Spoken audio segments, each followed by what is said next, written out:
Okay, Desert Light, here's the scoop. So how did we get from an empty hollow tomb to an empty hollow chocolate bunny?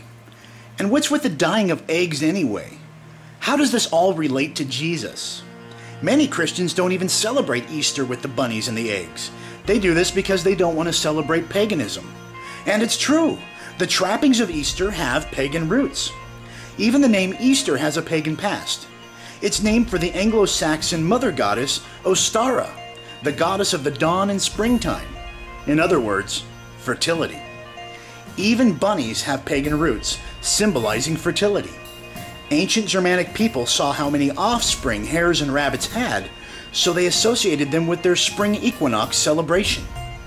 The same goes for the egg, an obvious symbol of fertility. And while these things have become highly commercialized and do have a pagan past, these things aren't necessarily inconsistent with Christianity.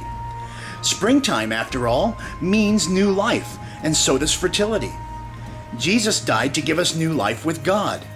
He rose from the grave to ensure that we had life to the fullest. It's no wonder pagan symbols have become part of Christian tradition. Even the Apostle Paul did this.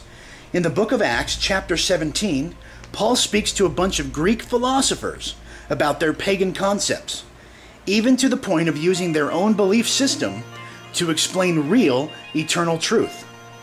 St. Patrick also did this, using a shamrock to explain the triune nature of God to the Celtic peoples of Ireland, who venerated their gods in groupings of three. This is what missionaries often do, even today. In explaining Christian beliefs to those who don't know Jesus, it is sometimes necessary to build bridges of understanding. Therefore, many non-Christian symbols are given new meaning to express the truth of the gospel and connect people in their own culture with Jesus. Case in point, the Eastern Orthodox Church has completely revisioned the Easter egg by painting them red for the color of blood and the sacrifice of Christ, explaining that the hard shell is like the sealed tomb where Jesus was placed, and that the cracked shell equals the resurrection. And what of those chocolate bunnies? If we understand that we ourselves are missionaries in our own neighborhoods, schools, and workplaces, why can't we also use common Easter time treats to explain the timeless truth of Christ? The tomb is empty, as are hollow chocolate bunnies. The Lord, He is risen. He is risen indeed.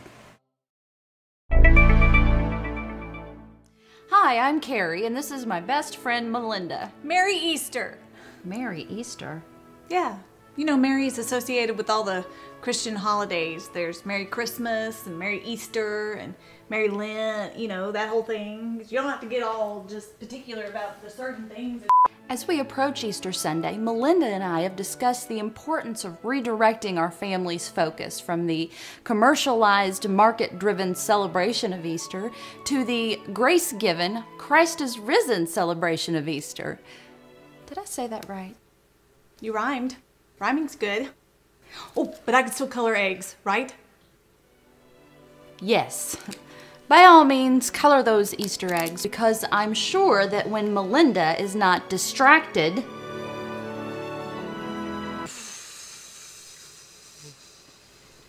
she'll remember that we talked about finding a balance between the hunt for the elusive Easter egg and the amazing story of the resurrection. Trying to pick up my elusive egg, sorry.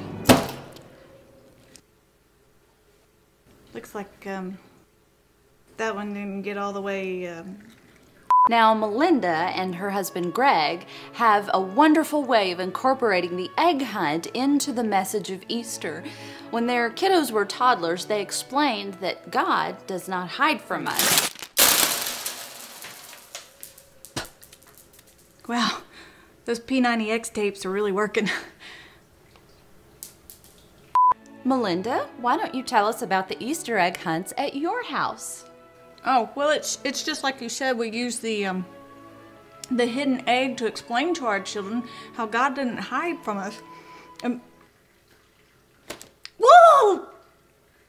Why would they make that flavor? God's grace is given to us freely because Jesus paid the price through his death on the cross. And then there is the joy of the resurrection, which I know I want my children to experience. What? I need the little wire thingy that holds the egg. Great. Oh, in the grass. Thank you. And the red dye, the cup with the red dye.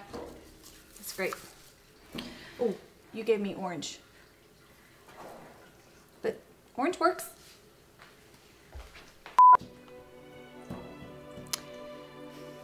You know, all these things were just supposed to be props for the video. Right, no, I know. Hey, but you were saying something about joy. Just keep going. Yep, well, I've lost it. You know, it's a little frustrating when we've been talking this whole time about things that distract us from Easter, and you're standing over here being a perfect example of the message that we're trying not to convey. And when did you... How did you... So fast! Art major. What is that? The empty tomb. Mm-hmm. And is that Chocolate Bunny a Roman soldier? I see how you may interpret it that way. That's amazing. That's amazing. You know, and here I was this whole time thinking that you weren't helping me communicate the message of Easter. Right, brain, I communicate differently. And what does this communicate? He is risen. He is risen indeed. Merry Easter! Yeah, I still don't think that works.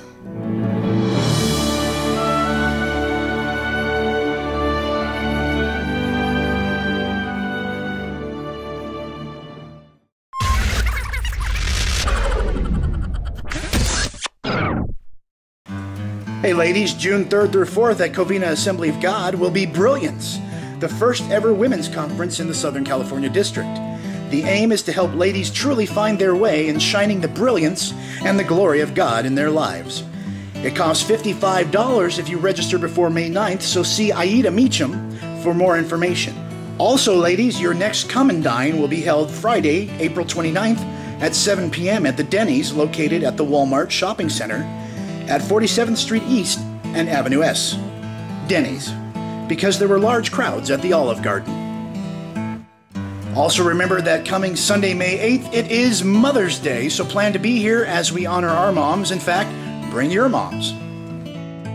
And a reminder from our children's ministries, for this summer's movie nights at the Dry Town Water Park, parents, we will need to have your $5 in no later than May 1st. Also, for the single moms out there, whether you are one or you know of any, please remember the Hope to Soar Conference being held May 7th at Alpine Elementary School across the street. Get your registration on by picking up a form in the foyer or seeing Kim Owens for more information.